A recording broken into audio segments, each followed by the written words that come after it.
María, un día más, con la gracia del Señor, proseguimos el comentario del Catecismo de nuestra Madre la Iglesia. Continuamos en el punto 1454, en el que habla del examen de conciencia. Y habíamos hecho en programas anteriores una breve exposición de los 10 mandamientos, intentando un poco especificar dentro de cada uno de los mandamientos qué tipo de materias debemos de examinar en el sacramento de la confesión, en el sacramento de la penitencia.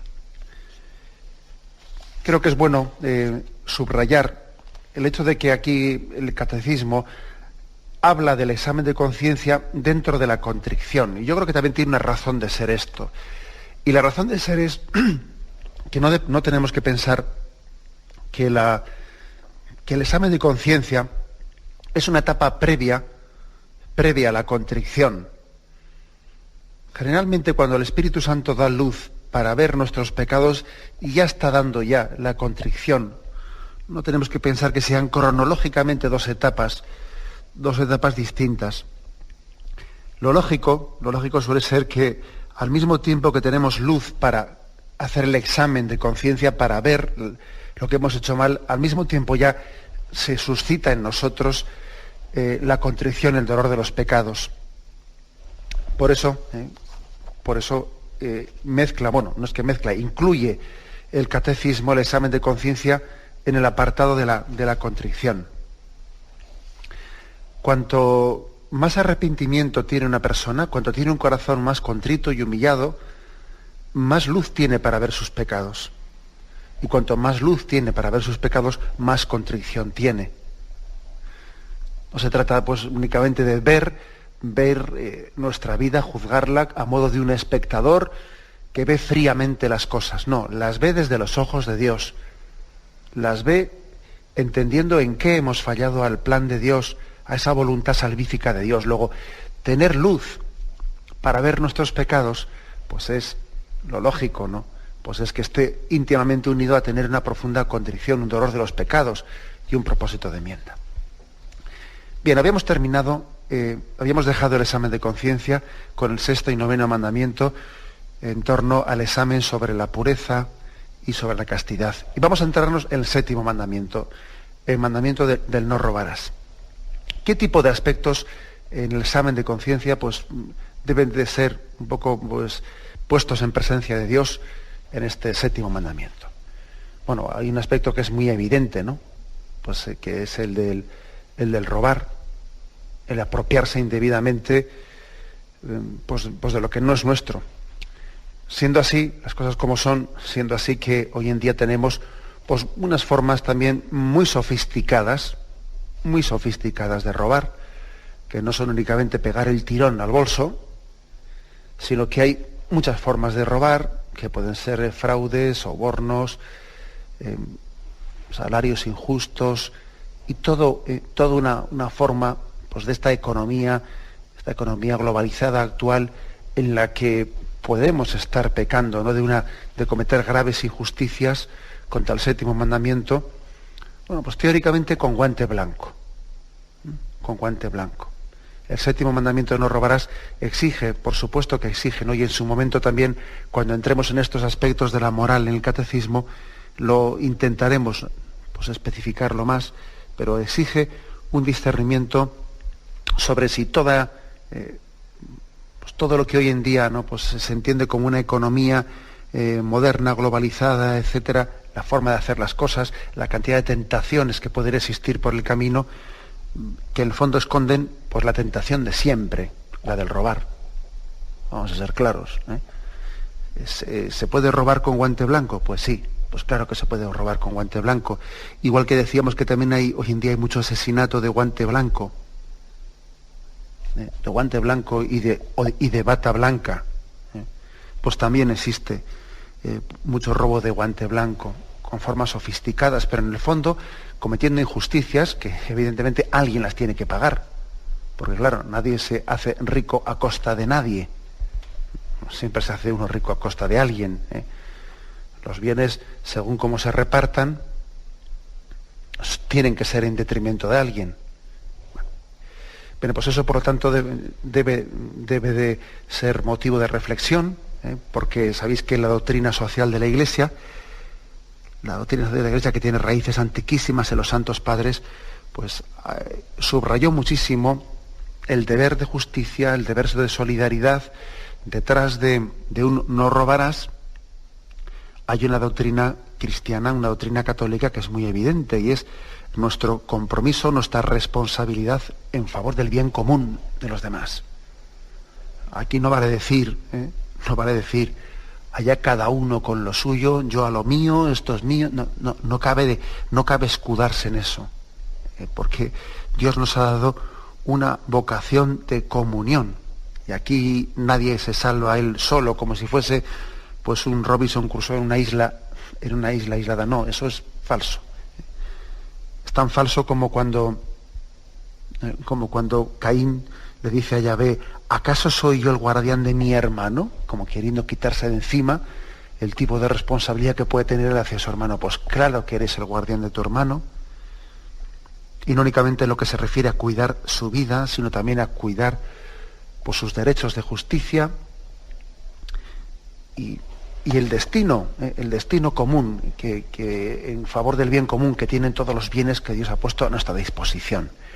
Por lo tanto, creo que esto nos tiene que cuestionar muchas cosas, de manera que no nos escudemos nunca en una concepción individualista de la existencia, pues para intentar quitarnos de encima pues todo remordimiento y todo examen de conciencia que suponga cuestionarnos cómo, si nuestros bienes los hemos acumulado cimentándolos encima de la injusticia del prójimo, hacia el prójimo, quiere decir, y eso pues debe de ser motivo de examen.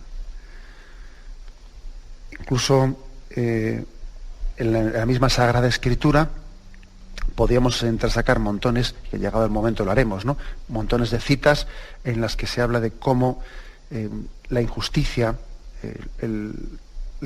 de quien no devuelve a la viuda, aquel que está cobrando salarios abusivos, etcétera. Hay montones de textos en el Antiguo Testamento incluso, que hablan de todos estos aspectos. Bien, otras materias para ser examinadas en el séptimo mandamiento. Bueno, pues es un aspecto muy importante que pocas veces igual los cristianos nos examinamos de él. Pues en torno a la pereza. Nuestra reflexión en torno al pecado de pereza debemos de incluir en el séptimo mandamiento. Si hemos rendido conforme a nuestros propios talentos en esta vida, si hemos respondido en el trabajo, en el estudio, conforme a la vocación que Dios nos ha dado. El pecado de pereza es un pecado que supone un robar al prójimo, pues todas esas cualidades y esos talentos que hemos recibido en bien común, en favor del bien común. Igual que a los hijos les hemos dicho, ¿no?, que si no, que en la medida en que no respondan que a esos estudios que sus padres les están pagando, están robando a sus padres. Ojo, robando a sus padres y robando al bien común de la sociedad. Hay algo, el Señor en su providencia ha pensado en nosotros para los demás. Y si yo entierro unos determinados talentos, seguro que hay algo en lo que Dios había pensado de mí como instrumento para los demás, pues que queda frustrado. El que entierra sus talentos comienza pues a imposibilitarse, ¿no? Él mismo se está descartando como instrumento de Dios en la extensión del reino, de su reino. Uno mismo se está incapacitando para ser instrumento de Dios en la extensión de su reino.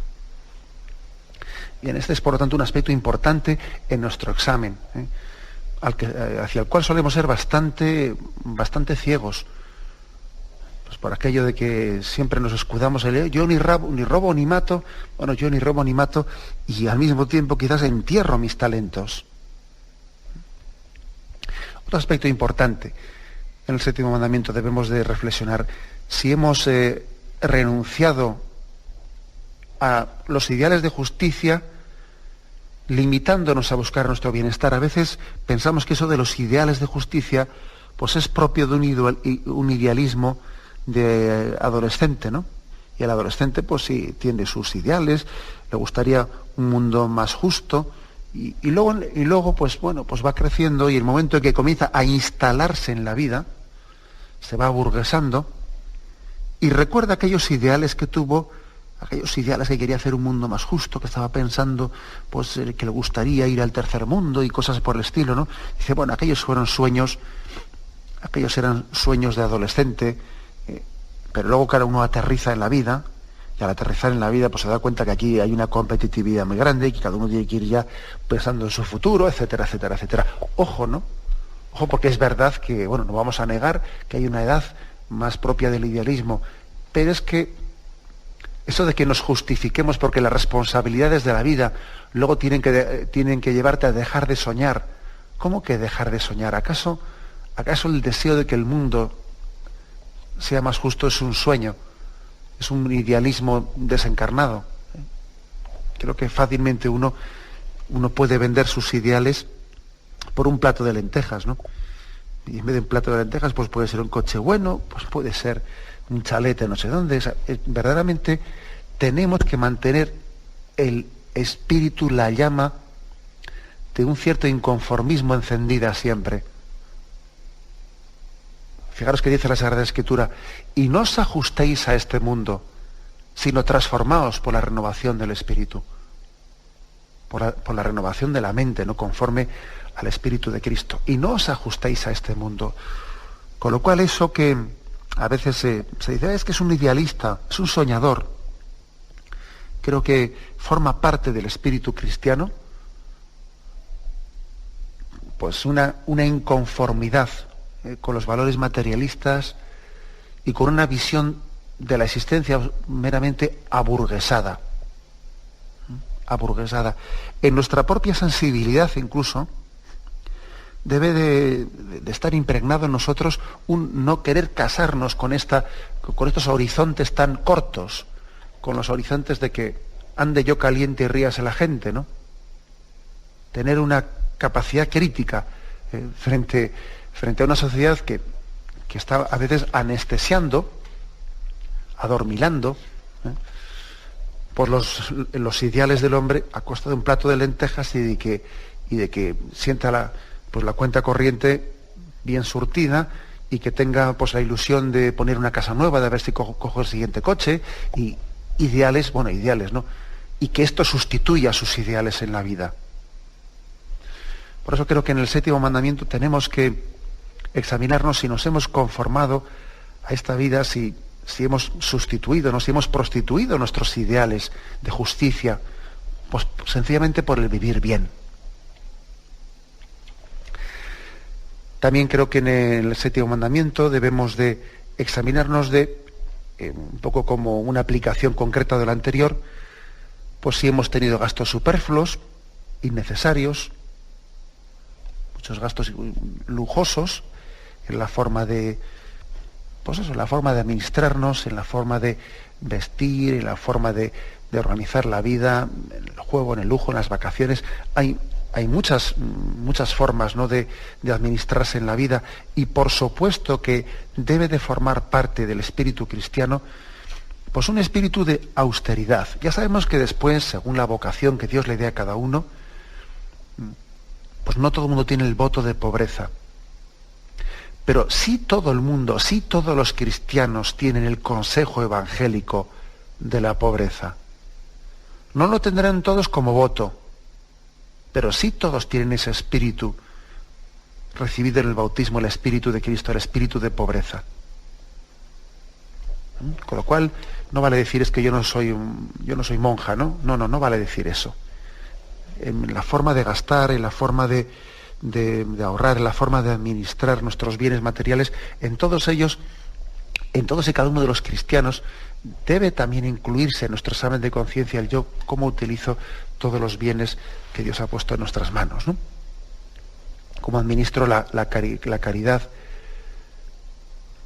de qué manera, qué tipo de planteamiento me hago yo de mis bienes en favor del prójimo, de los necesitados, del tercer mundo.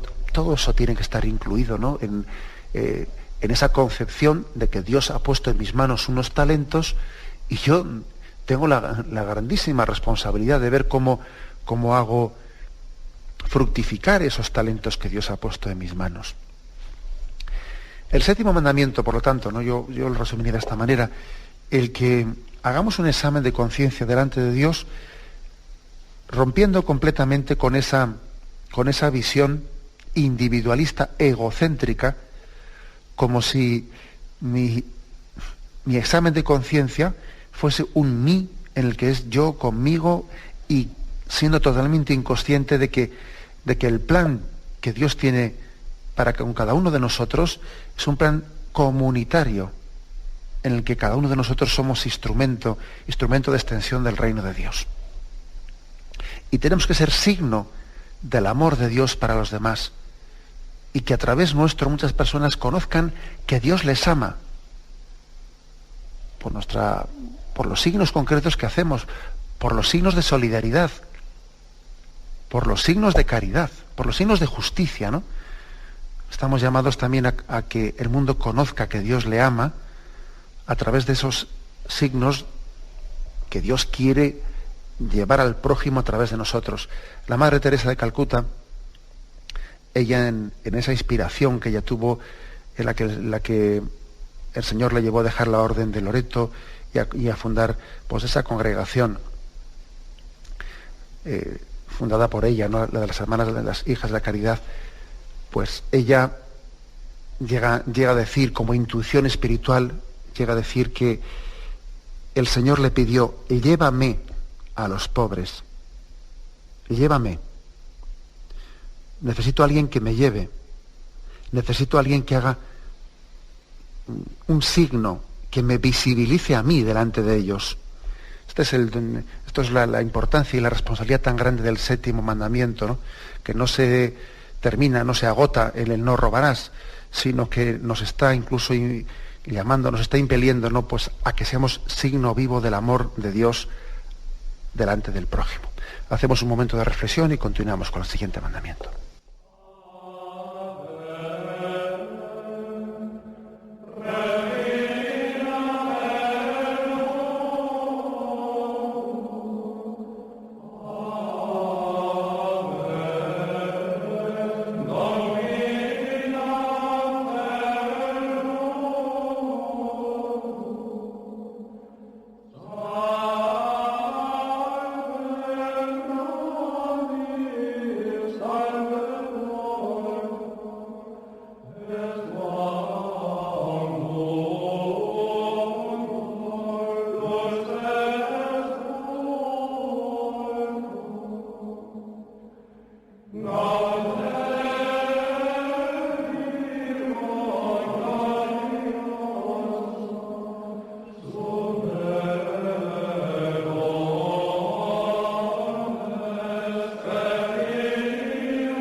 El octavo mandamiento dice: no dirás falsos testimonios ni mentirás. ¿Qué aspectos concretos podemos examinar en el octavo mandamiento? Pues nuestro examen de conciencia puede centrarse en si hemos faltado a la verdad, mintiendo, exagerando cosas. Si nos fijamos, una gran parte de nuestras mentiras pues pueden ser algunas por cobardía, otras muchas por vanidad, por aparentar lo que no somos. También es bueno a veces examinar qué es lo que se esconde detrás de nuestra mentira. Si es cobardía, si es vanidad. Si hemos sido fáciles para la crítica, y sabemos que también el cristiano tiene que tener un espíritu crítico frente al mundo, pero una cosa es esa crítica, esa capacidad crítica de en el fondo, discernimiento de lo que no es conforme, ¿no? De lo que no es conforme. Por ejemplo, un padre también tendrá que ayudarle a su hijo a ser crítico sobre lo que el mundo le rodea, para discernir lo que no es conforme a la voluntad de Dios en su vida, ¿no? Bien, pero eso es una cosa que está dentro de un discernimiento de la voluntad de Dios, ¿no? Y de un ser capaz de juzgar el mundo desde los ojos de Jesucristo. Y otra cosa muy distinta es la crítica como deporte nacional, que en el fondo no tiene nada que ver con lo anterior. La crítica, pues desde este punto de vista, es más bien un desahogo. Es una tendencia a hablar siempre del prójimo y desde una incapacidad muy grande de ver los propios defectos, ¿no? Y es una facilidad tremenda para hablar de los del prójimo y casi uno es ciego para ver los propios. Sin embargo, esa otra crítica cristiana a la que yo me he referido antes, es una crítica cristiana que comienza por el ser crítico hacia uno mismo. Pues lo que estamos haciendo ahora mismo, el examen de conciencia. Esto es ser crítico, hacer un examen de conciencia, en el buen sentido de la palabra. Pero ser criticón con los demás es, bueno, pues es estar siempre atento, ¿no? A todas las sensaciones que los demás nos causen y totalmente ciegos para vernos a nosotros mismos. De la crítica es muy fácil pasar a los juicios temerarios. Y los juicios temerarios suponen ya afirmar cosas, porfiar sin estar seguro de lo que se afirma. Seguro que, si no ha sido él, le falta poco, ¿no? Y de los juicios temerarios es muy fácil pasar a la calumnia, inventando cosas falsas, ¿no? Crítica, juicio temerario y calumnia, que deben de ser examinadas, pues son 3 escalones, pero que van en la misma dirección. Y a veces tienen la frontera entre uno y otro bastante borrosa. También creo que es importante en el 8º mandamiento el sentido de la discreción, el saber guardar los secretos y la intimidad del prójimo, si he descubierto, revelado secretos sobre los demás. Y lo digo pues, no únicamente en el sentido profesional de la palabra, que pues eso, pues un abogado, pues un médico, un no sé qué, no, sino también en el sentido de que la propia amistad y la propia discreción que se supone de nosotros, pues uno debe de saber que hay cierta intimidad que se ha puesto en mis manos que no debe de ser descubierta. Y cuando se descubre, muchas veces suele ser por esa tendencia que tenemos a querer ser el perejil de todas las conversaciones, que nos cuesta mucho pasar desapercibidos, ¿no? Y por eso hablamos más de lo debido. También pues el 8º mandamiento nos dice no mentirás, y también nos pide preservar la intimidad, sabiendo guardar el secreto, ¿no? Otro aspecto importante en este 8º mandamiento es si hemos podido actuar movidos por la hipocresía o cobardía, porque también es una forma de mentir, ¿no? Esa imagen falsa que podemos dar de nosotros mismos, a veces pues aparentando lo que los demás desean que somos, para que nos rían las gracias, para que es posible que el hombre caiga fácilmente en esa tentación, ¿no? En la tentación de aparentar lo que los demás en el fondo esperan que somos, ¿no? Pues por buscar su beneplácito, por buscar su reconocimiento. Es una falta de autoestima muy evidente, pero existe, ¿no? Ese peligro grande de hipocresía, manteniendo una imagen falsa de nosotros mismos. También en el 8º mandamiento tenemos que examinarnos si hemos defendido al prójimo calumniado, o si hemos sido testigos de ciertas injusticias, y dice uno, bueno, no me voy a meter porque si me meto salgo trasquilado. Cuando uno ve que alguien junto a él está afirmando algo que es falso frente a otra persona, y él quizás pues por no meterse en líos, ¿no? Pues sencillamente hace una especie de silencio, pero que es un silencio cómplice, no No pretendemos decir que no he sido yo el que lo he dicho, lo ha dicho otro, pero si Dios ha querido que yo sea testigo, que yo esté en ese lugar en el que se ha afirmado algo que es injusto, el Señor quiere de nosotros también que seamos testigos de la verdad, que demos testimonio de su nombre. Es otro aspecto pues importante, ¿no? Si no sería propio del espíritu cristiano el que Dios nos haya puesto en situaciones en las que somos testigos de injusticias y nosotros digamos, es que bueno, eso no va conmigo y yo me callo, ¿no? La confesión de la verdad no solamente cuando se nos pregunta, sino también cuando vemos que el inocente está siendo injustamente, ¿no?, acusado, debe de formar parte del testimonio cristiano.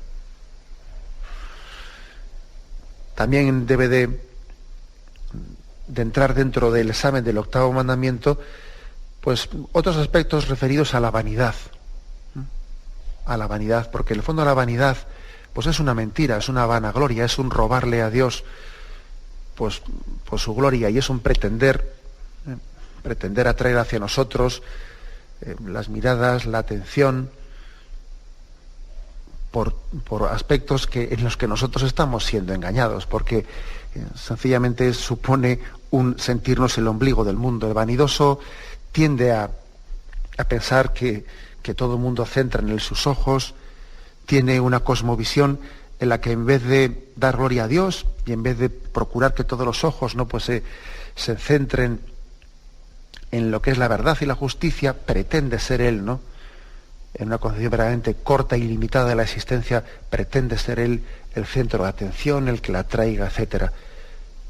Frente a este sentido vanidoso, los cristianos estamos llamados a ser humildes, a procurar que Cristo crezca, aunque nosotros desaparezcamos, que la verdad sea patente y no seamos nosotros siempre, ¿no?, los que pretendamos ser los protagonistas de ella. A veces a los niños, pues así, en algunas catequesis, pues cuando yo me he relacionado con ellos, les he solido decir, mira, tenemos que procurar, por ejemplo, cuando los niños juegan al fútbol, ¿no?, decirles que tú te alegres, seas capaz de alegrarte, no solo del gol que metes tú, sino también del gol que meten tus compañeros en el equipo. Es decir, que no nos ocurra eso de que seamos tan vanidosos que para que yo disfrute tengo que ser yo el que haya metido el gol, ¿no? Que eso puede ocurrir, ¿no? Le preguntas a un niño, ¿y tú qué te alegras? Pues si ha ganado tu equipo, si el gol lo has metido tú. Y es que es posible que tengamos un sentido vanidoso de la existencia en que tengo que ser yo el protagonista, ¿no?, de la victoria para poder gozar de la victoria. Es todo una tentación de vanidad frente a la cual tenemos que estar siempre alerta. Así pues, ¿no?, el octavo mandamiento: no dirás falsos testimonios ni mentiras. El hombre debe de examinar su conciencia recordando siempre que Cristo es camino, verdad y vida, y que nosotros, testigos de Cristo, tenemos que ser siempre testigos de la verdad, signos suyos delante de los hombres. Tenemos un momento de reflexión y continuamos enseguida. El 10º mandamiento dice: no codiciarás los bienes ajenos. ¿Cómo examinarnos de este mandamiento? En el sacramento de la confesión. Hay un aspecto primero que es evidente, ¿no?, que si tenemos envidia de otras personas o codicia de los bienes que otras personas puedan tener. Envidia o codicia. Que esa envidia y esa envidia hacia el prójimo se puede manifestar en si uno se ha entristecido por el bien del prójimo o se ha alegrado por el mal del prójimo. Son dos manifestaciones: la tristeza por el bien o la alegría por el mal. Pero en cualquier caso, la envidia hacia otras personas supone algo de raíz que está en la causa de ello. Y la causa de la envidia comienza porque uno no está mirando a Dios, no se está mirando a sí mismo, no es sensible para reconocer todos los dones que Dios le da y agradecérselo, y en vez de estar atento a ello, está atento a los demás. El pecado de envidia es un pecado como algunas veces me habéis escuchado aquí, es un pecado de una especie de tortícolis espiritual. Tortícolis espiritual, que quiere decir que uno se está continuamente fijando en los demás. En vez de mirarse a sí mismo, en vez de mirar a Dios, en vez de mirar cómo Dios le cuida, en vez de mirar la historia de amor que Dios tiene conmigo, pues venga, a mirar a los demás, a compararme, pues mira este, pues mira el otro. Es verdaderamente una tendencia muy grande que puede tener el hombre a descentrarse en Cristo, que es en nuestro centro, en el plan de Dios Padre hacia cada uno de nosotros, y en vez de mirarle a Dios y mirar su plan de amor a nosotros, a mirar a los demás. En el mal sentido de la palabra, claro. A mirar a los demás. Por eso, tras el pecado de envidia, hay una falta de gratitud a Dios. Es una falta de gratitud. Una falta de sensibilidad para reconocer los dones que Dios nos ha dado. También debe de ser examinado en el 10º mandamiento si hemos reconocido y aceptado con humildad nuestras propias limitaciones.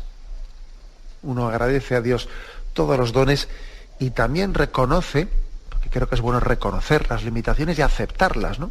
Sabiendo que aquí yo creo que virtudes y defectos están muy repartidos, más repartidos de lo que nos pensamos, muchas veces. Y a veces vemos a ciertas personas solamente las limitaciones y tienen muchas virtudes, o lo contrario. Reconocer y aceptar con humildad las propias limitaciones. Eso de que muchas veces a mí me gustaría ser de otra forma, me gustaría que las cosas hubiesen sido... En ese me gustaría, uno se está alienando de la situación actual. Y se está de alguna manera alejando de lo que es abrazar al hoy, aquí y ahora. Es una tentación el evadirnos, ¿no?, de la situación presente del ser yo en este momento, con mis limitaciones y con mis virtudes. El Señor, en primer lugar, lo que me pide es que me quiera a mí mismo. Primero, que reconozca que Él me quiere, y segundo, que lógicamente yo me acepte, que me quiera a mí mismo. Cuando caemos en el pecado del autodesprecio, de la rabia de nosotros mismos, etcétera, ¿no?, pues en el fondo estamos atentando contra la confianza y contra el amor en Dios, a Dios. Es como si estuviésemos diciéndole: tú me has hecho mal, tú te has equivocado conmigo. Dios no se ha equivocado con nosotros.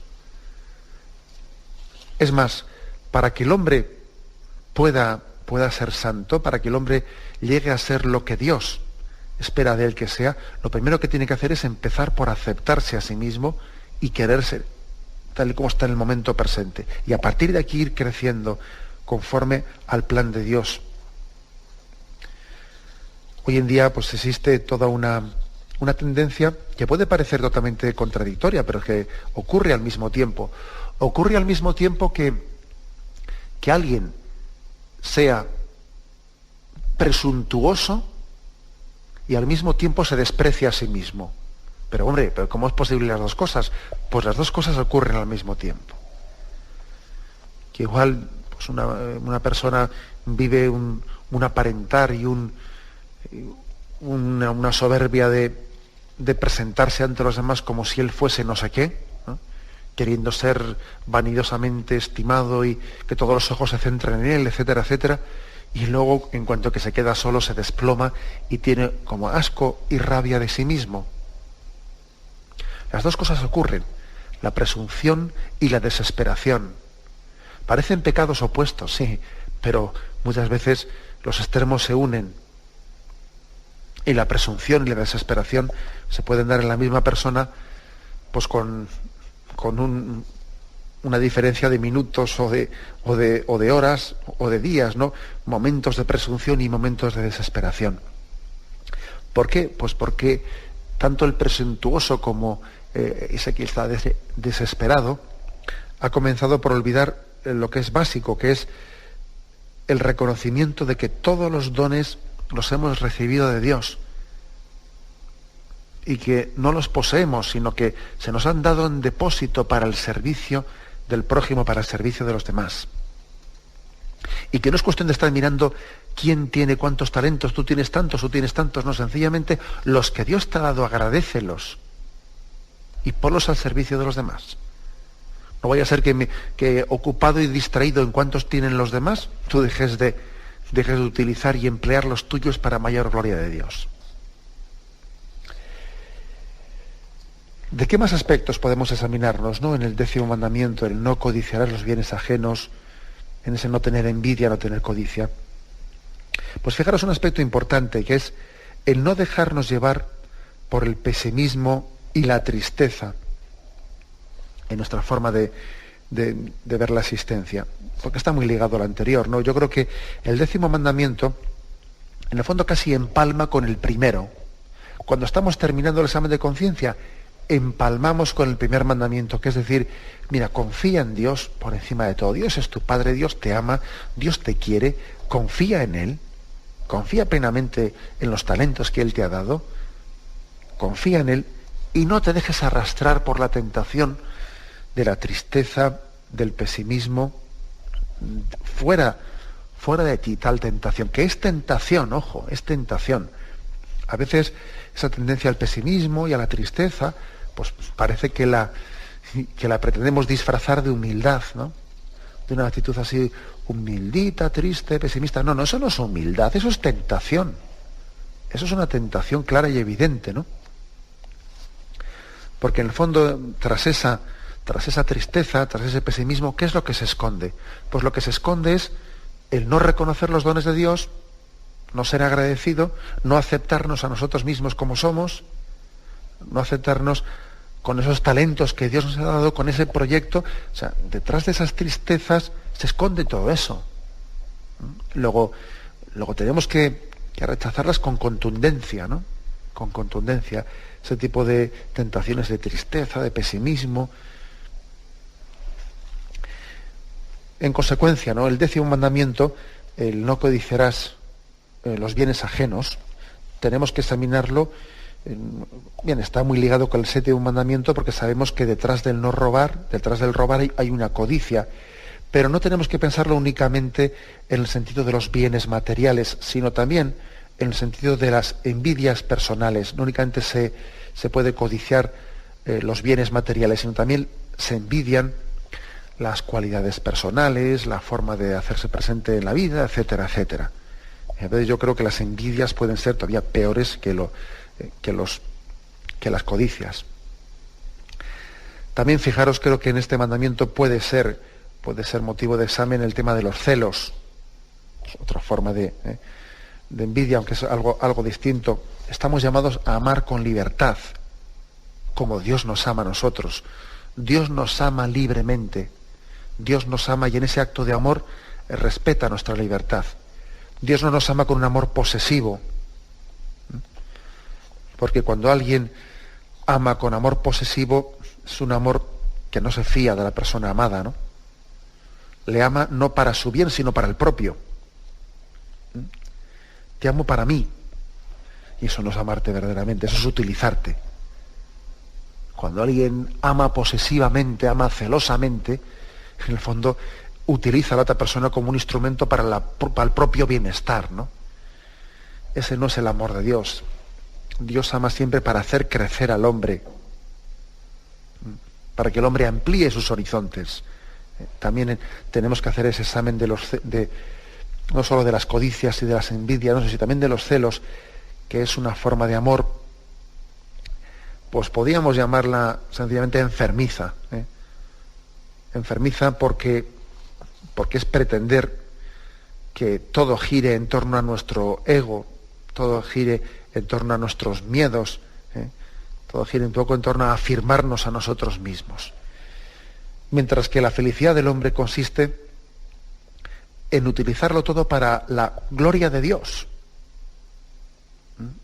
no para mi bien personal, ¿no?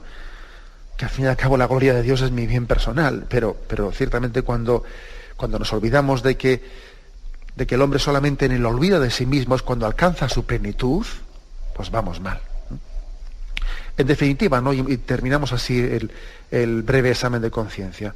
Fijaros cómo los 10 mandamientos terminan como han comenzado. Amarás a Dios sobre todas las cosas. Sal de ti mismo, ¿no? Y mira el amor de Dios que te quiere, que tiene un plan de amor para contigo. Descubre todos los dones, todos los talentos que Dios ha sembrado en ti y empléalos para su mayor gloria y bien del prójimo. Así el hombre crecerá, así el hombre llegará a ese proyecto de santidad que Dios tiene para con él. Bueno, pues decíamos que en el punto 1454 se nos recuerda que hay muchas formas de examinar la conciencia. La más tradicional, la más frecuente es esta que nosotros hemos hecho estos 3 programas, que es la de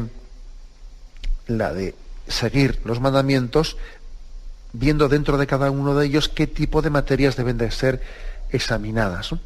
Pero bueno, pero también hay otras muchas formas de examinar la conciencia, como aquí mismo nos sugiere el Sermón de la Montaña, las cartas apostólicas, y etcétera, etcétera. Pero es muy importante que sea la luz de la palabra de Dios la que nos lleve a examinarnos. Porque decíamos que el examen de conciencia en el fondo es no cómo me veo yo, sino cómo me ve Dios.